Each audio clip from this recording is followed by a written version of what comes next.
నేను చేసిన power sector reforms శాశ్వతం, దేశం బాగుపడింది, మన రాష్ట్రం కూడా బాగుపడే పరిస్థితికి వచ్చింది. ట్రాన్స్మిషన్ లాసెస్ ఒకప్పుడు 35% చూపించేవాళ్ళు, అది కూడా 38% కూడా లేదు.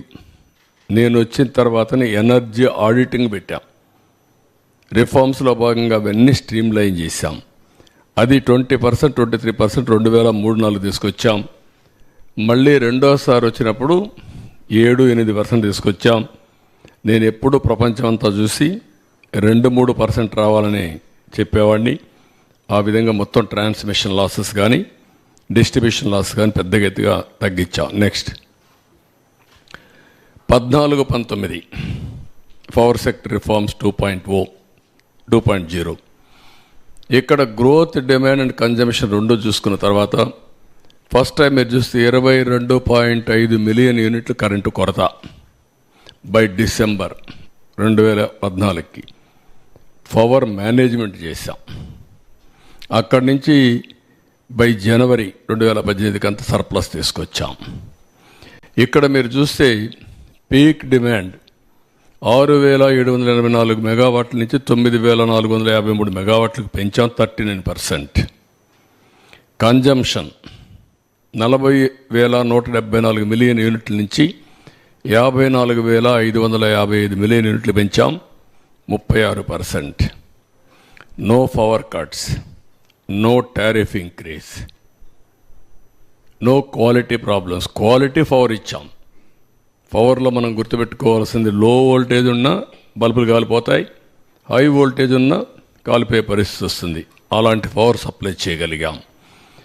Per capital consumption grow at 1003 యూనిట్ల నుంచి 1,234 యూనిట్లు పెంచగలిగాం, 23%. ఆల్ ఇండియా లెవెల్లో 1010 నుంచి 1,181 పెంచారు, 17%. గవర్నమెంట్ ఆఫ్ ఇండియా ప్రోగ్రామ్స్ అన్నీ తీసుకున్నాం. ఐపీడిఎస్, డిడియు, జీవైఏ, ఉదయ్, పవర్ ఫర్ ఆల్, ఇవన్నీ తీసుకొని ఒక 5,000 కోట్ల రూపాయలు గ్రాంట్ తీసుకొచ్చాం గవర్నమెంట్ ఆఫ్ ఇండియా నుంచి. ఫస్ట్ మూవర్ అడ్వాంటేజ్ పెట్టి అవన్నీ తీసుకొచ్చాం. అంత మునుపు కూడా వరల్డ్ బ్యాంక్ గ్రాంట్ తీసుకొచ్చాం. నేను సీఎంగా దిగిపోయిన తర్వాత రాజశేఖర రెడ్డి సీఎం అయితే 2,500 కోట్లో 3,000 కోట్లో నేను తీసుకొచ్చిన పవర్ సెక్టర్ రిఫార్మ్స్ బెనిఫిట్ అతనికి వచ్చింది. ఆ రోజు జరిగింది. ఇక్కడ మీరు చూస్తే కొత్తవి న్యూ థర్మల్ యూనిట్స్ 2 ప్రారంభించాం. ఒకటి VTPS, 2 కృష్ణపట్నం. ఇంకొక పక్కన ఎనర్జీ ఎఫిషియన్సీ ఇంప్లిమెంటేషన్లో, అందులో రెడీనెస్లో వరల్డ్ బ్యాంక్ కూడా నెంబర్ 1 ప్లేస్ ఇచ్చారు, ఫస్ట్ ర్యాంక్ ఇచ్చారు.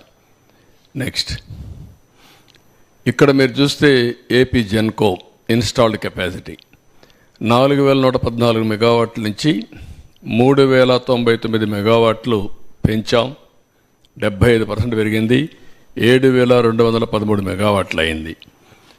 ట్రాన్స్మిషన్ కెపాసిటీ 29,863 MVA నుంచి 17,124 MVA పెంచాం, ఈ దగ్గర 57%.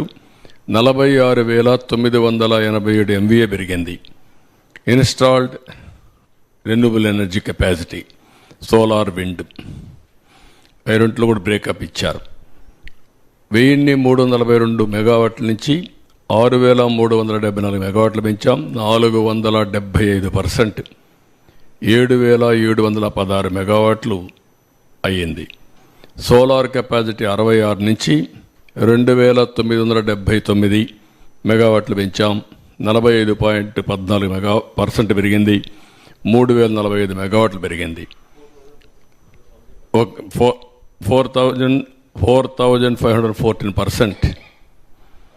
విండ్ 731 మెగావాట్ల నుంచి 3,346 మెగావాట్లు అదనంగా పెంచాం, 458%. అదే మొత్తం చూస్తే ఏంటో బ్యాటరీ అయిపోయినట్టుంది, 4,077 మెగావాట్లు అయింది.